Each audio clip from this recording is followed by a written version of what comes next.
Hello, my cute friends. This is Story Time, and I'm Nene. Today we are going to read Trollerella. It is written by Karen M. Stegman-Bourgeois, and the pictures are by Ethan Long. Let's read.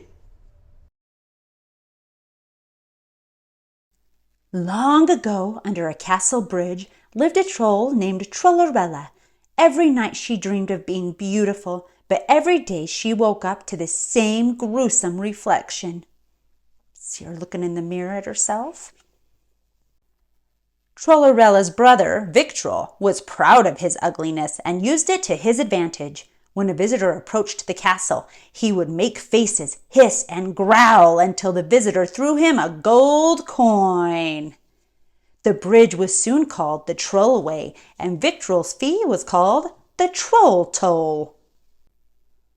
One day, after her morning cry, Trollerella heard the pounding of a carriage. One day, after her morning cry, Trollerella heard the pounding of carriages on the bridge. She got there just in time to see an envelope fall to the ground. "Wait!" she yelled, but the carriages were already gone. Trollerella ripped open the lovely envelope and read, "You are cordially invited to the ball for the king's only son, Charming Prince Charming." Trollerella pressed her thin, slimy lips to the paper and sighed, "If only I could go to the ball." "What you got there?" Victrol slithered from the sludge. Trollerella hid the invitation behind her back, but Victrol grabbed her arm and made her drop it. "No!" She turned just in time to watch it drift into the well. Victrol had a brief feeling of guilt, but it passed. "Probably a corny dance. I'll get plenty of gold tonight." Then he slithered back into his troll hole. Trollerella stomped away, or at least she tried to stomp. In the mud, it was more of a slosh. "I could have danced with the prince." She pulled Victrol's bag of gold from its hiding place, then pushed it into the deep, dark well. Suddenly there was a poof! "Hi-diddly!" came a painfully shrill voice. A fairy flew out of the well, flitted a little, as fairies do, and landed gently. "Hey, Doodly!" Hi," Trollerella returned the greeting. "Who are you?" "I'm the Tooth Fairy. I live in this well." She was holding the invitation. "Oh, I see you didn't brush." Trollerella smiled shyly. Well, get it? Well, the Tooth Fairy laughed in delight. "I seem to have been invited to a ball." "That invitation is mine," Trollerella explained. "My brother made me drop it." "Oh," the Tooth Fairy twirled on one toe. Trollerella asked, "Did you get the gold too?" "Oh, yes. Was that from you? Tell you what, to thank you for the gold, I'll give you anything you want." "Anything?" "Yes. I'm a registered dentist and I tinker with orthodontia. Perhaps you'd like a porcelain filling, braces, maybe a crown, a root canal, bridge work?" Trollerella looked at her bridge thoughtfully. It was already perfect. "Could you make me beautiful for one night?" Trolley. I have an idea. For one night only, everyone who sees you will think they see a beautiful maiden." And the Tooth Fairy waved her wand. "Then I can go to the ball?" Trollerella beamed. "Yes, sirree." The Tooth Fairy tapped Trollerella on the head, and she became nearly clean. Another tap found Trollerella draped in a beautiful gown. "Oops, almost forgot." The Tooth Fairy tapped Trollerella's huge, slimy feet. Out of nowhere came two enormous, yet very fine, glass slippers. "And Trolley, avoid cavity-causing sweets." Then with another poof, the fairy was gone. By sundown, the first carriage arrived. Victrol leaped into action, threatening the driver until he tossed the troll a gold coin. Trollerella decided she would be the last to the ball and make a glamorous entrance. At 10 o'clock, Trollerella waited at the Tooth Fairy's well. When the next coach arrived, the coachman brought it to a screeching halt. "Urch!" "My fine woman," he said, Please board my coach before the evil troll kidnaps you and hoards your beauty for himself."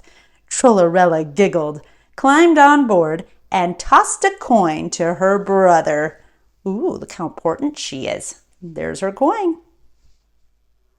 The castle was elegant. Everything sparkled.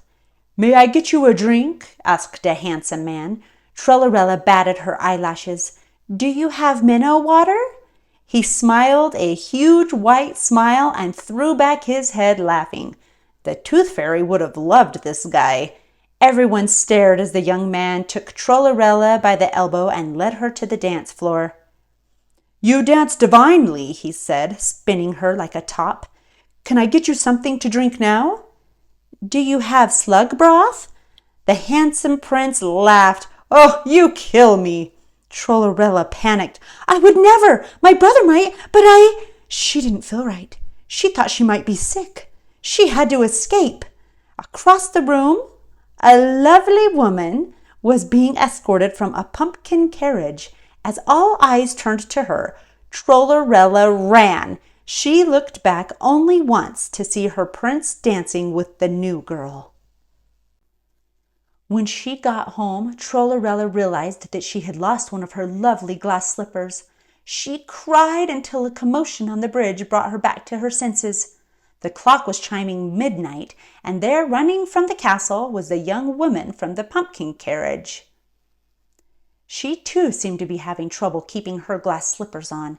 One of them fell off onto Trollerella's very own bridge, but Trollerella decided to leave it there in case the girl returned for it.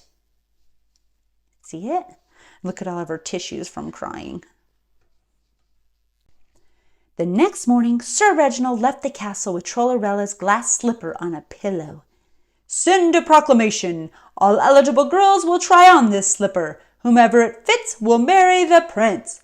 Trollerella couldn't believe her ears. She went to the well. "Hello," she called. "Hi diddly, hey doodly." Poof!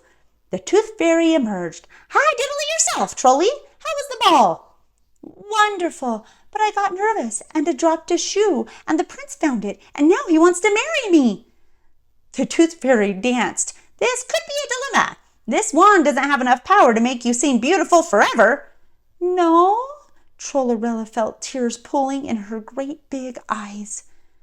"Now let Toothy think." She rested her chin on the wand. "Yes, I have it. I'll just make the prince fall in love with you. But you must promise to brush and floss regularly." "I promise." "Feather of ostrich, tail of dove, Trolly gets Prince Charming's love." "Done." Poof, there's the wand. By the end of the day, the shoe and the king's men were on their way back to the castle. They were downhearted, having not found the girl. Trollerella stopped them on the bridge. "No troll toes, please," Sir Reginald said. "We've had a bad day." "I want to try on the slipper," Trollerella said shyly. "You?" Sir Reginald asked. Then he began to chuckle. Oh, look at him laughing at her. The others followed, laughing louder and louder until Trollerella grabbed the shoe and put it on her foot. Ta-da! It fit. "There, see?" The laughter stopped. "The shoe fits the troll!" Sir Reginald yelled. Trollerella was carried to the castle on the pillow with the shoe. The trumpeter sounded the arrival of the bride-to-be, while the prince sat on his throne and waited impatiently. Everyone was silent. The prince stood and walked to Trollerella. "You blundering idiots!" "We're sorry," Sir Reginald explained. "We didn't find anyone who fit the shoe. This troll made us stop. She wanted a toll, but—" "Stop babbling." He took Trollerella by the hand. "My bride has not been given the engagement ring." "Oh, sorry." Sir Reginald reached into his pocket, pulled out a tiny ring, and gave it to Trollerella. "Put it on me?" Trollerella asked the prince. "Certainly." He tried to pry the ring onto her long, bony finger, but it wouldn't fit.